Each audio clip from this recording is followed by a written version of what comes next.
So earlier we talked about the definition of risk. Now let us talk about the definition of risk management.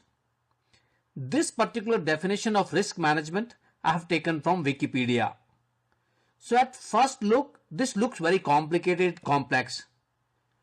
So let's go through this definition step by step, item by item, one piece at a time. So risk management is identification, assessment, and prioritization of risks, whether risks are positive or negative. So let's go through this again. So what is risk management? In the risk management, you identify risk, then you assess those risks, and then based on that assessment, you prioritize those risks. Because there are a number of risks in anything, you cannot attend all those risks at a time. So you prioritize that. So once again, you identify risk, you assess those risks, and then you prioritize those risks.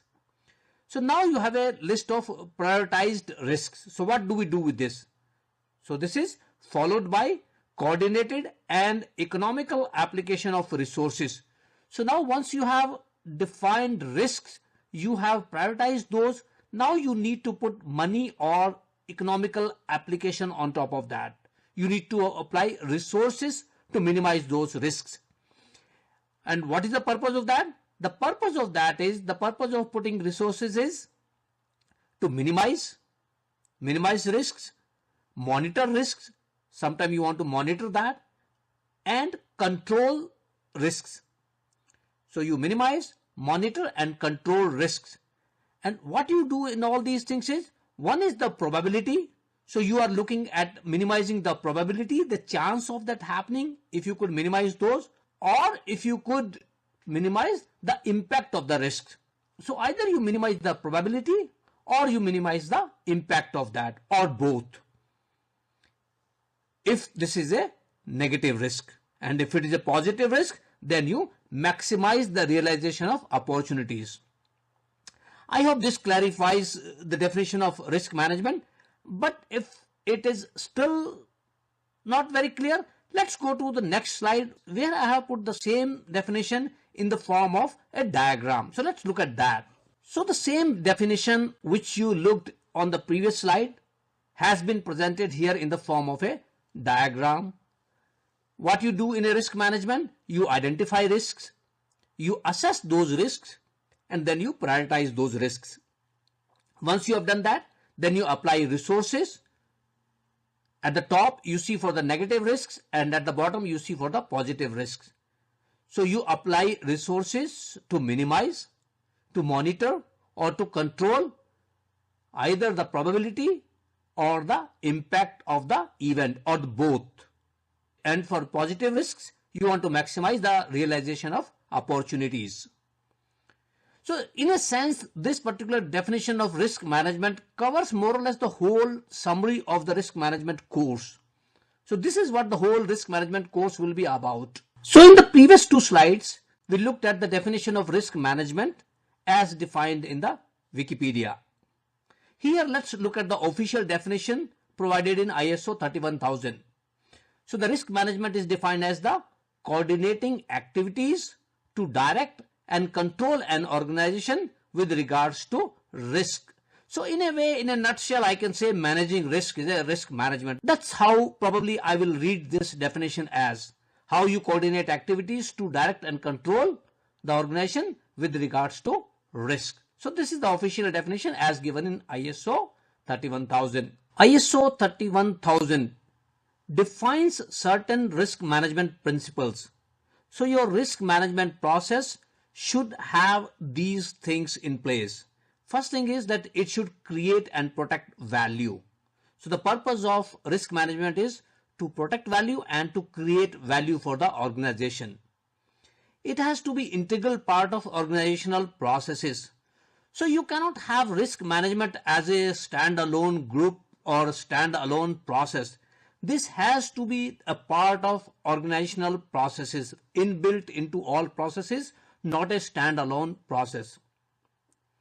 Risk management has to be part of decision-making processes. So all your key decisions of the organization should have risk management involved in that. It has to be systematic, structured and timely.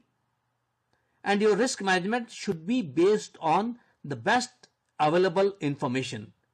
Because risk management looks at the probability of event. What is the chance of that particular thing happening? And how do you find out that chance? That chance you find out from the historical data. So whatever best information you have, your risk management should be based on those best available information. Risk management has to be responsive to change.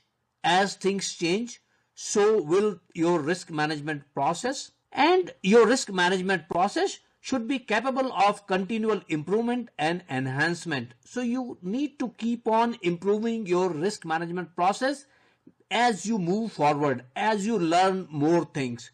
So these are broadly the principles so which ISO 31000 requires your risk management process to have. So here I have listed few sectors where risk management is considered to be very important. Why is that? Because as we earlier talked, risk management consists of two parts. One is what is the probability of happening a good or bad thing, and what is the impact of that. So in these sectors, if you see, the consequences of happening a risk are large and the probability of happening something good or bad is large. For example, if you take a space mission, military mission, medical, engineering, project management, plant operation, safety is another important thing, or financial sector, insurance sector, there you have a lot of uncertainties, and along with these uncertainties, the impact of any uncertainty is also huge. So if stock market crashes, it's a huge financial impact. There's a huge financial impact and human impact on a space mission. So risks are more there as well. These are just a few areas I have listed down. But risk management is involved not only in these areas, but probably this could involve in anything which you do. So let us look here. What are the potential benefits of risk management? Risk management helps in better decision making through a good understanding of risk and their likely impact.